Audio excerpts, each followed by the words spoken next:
Hey everybody, my name is Ellie Zorn and I work with Alabama Extension, and today we're going to go over how you make fresh breakfast sausage. So to start, I'm going to go over the equipment that's kind of needed.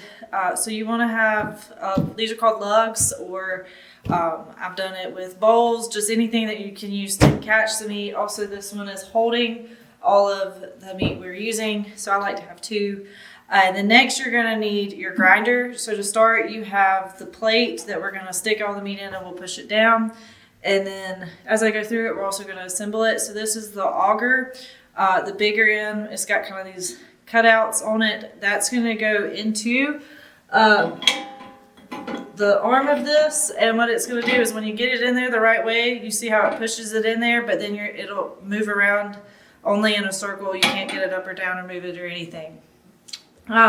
Next, we're going to have the blade, and it's this little bitty, fun shape, but it's got a square on it. You want to do this, be careful, obviously it's super sharp, but with the blades facing outwards, because what you ultimately want it to do is when it's going to grind the meat, you want it to rub against our die. So we're going to slide this in here and make sure it lines up, okay? And then next is going to be our die.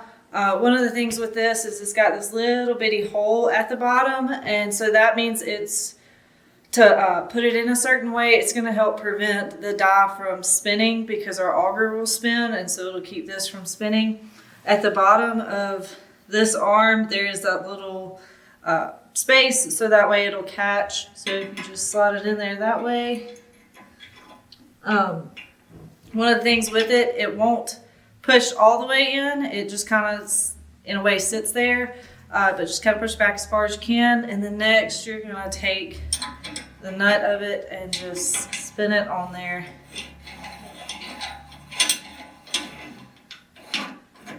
Until you want to spin it on there so it's tight, but not super, super tight. You just don't want it to spin off while you're doing anything.